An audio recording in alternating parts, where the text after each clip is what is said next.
দক্ষিণ ত্রিপুরায় 12 বছরের সুশাসন ও জনকল্যাণমুখী শিবিরে ব্যাপক সাড়া। 2026 ভারতের মাননীয় প্রধানমন্ত্রী শ্রী নরেন্দ্র মোদী নেতৃত্বাধীন কেন্দ্রীয় সরকারের নিরবিচ্ছিন্ন 12 বছরের সুশাসন, উন্নয়ন ও জনকল্যাণের গৌরবময় পূর্তি উপলক্ষে দক্ষিণ ত্রিপুরা জেলা জুড়ে পালিত হল 3 দিনব্যাপী এক বিশেষ জনকল্যাণ শিবির।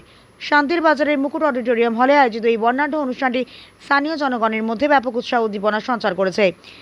16 জুন সকাল 11টায় প্রদীপ বৃক্ষের মধ্যে দিয়ে এই শিবিরে শুভ উদ্বোধন করেন দক্ষিণ ত্রিপুরা জেলার সভাধিপতি দীপক দত্ত। উদ্বোধনী অনুষ্ঠানে উপস্থিত থেকে সভাধিপতি বিগত 12 বছরে দেশের আমূল পরিবর্তন ও জনকল্যাণমূলক প্রকল্পগুলোর সাফল্যের কথা জনসম্মুখে তুলে ধরেন।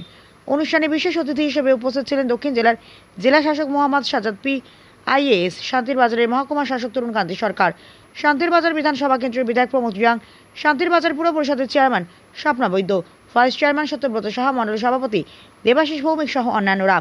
সকলে নিজ নিজ বক্তব্যের মাধ্যমে সরকারি পরিষেবাকে সাধারণ মানুষের দোরগোড়ায় পৌঁছে দেওয়ার সংকল্প পুনর্ব্যক্ত করেন।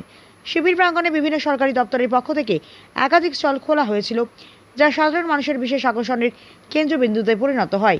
বিশেষভাবে সক্ষম ব্যক্তিদের নাম নথিভুক্তকরণ তৎক্ষণাৎ সুবিধা প্রদানের ব্যবস্থা ছিল এই শিবিরের অন্যতম উল্লেখযোগ্য দিক। পাশাপাশি কৃষি দপ্তর, মহকুমা ডিজাস্টার ম্যানেজমেন্ট দল, ফরেস্ট পুলিশ এবং মোটর ভেহিকলস বিভাগের পৃথক স্টল থেকে সরকারি প্রকল্পের খুঁটিনাটি সুবিধা সম্পর্কে জনসাধারণকে সরাসরি সচেতন করা হয়। মাতৃমঙ্গল যোজনা সহ নারী ও শিশু কল্যাণ দপ্তরের পরিষেবা গ্রহণ করতেও প্রচুর ভিড় লক্ষ্য করা যায়। সরকারি পরিষেবা মানুষের হাতের মুঠোয় পৌঁছে দেওয়ার এই অভিনব উদ্যোগে এলাকার মানুষের মুখে ছিল তৃপ্তির হাসি।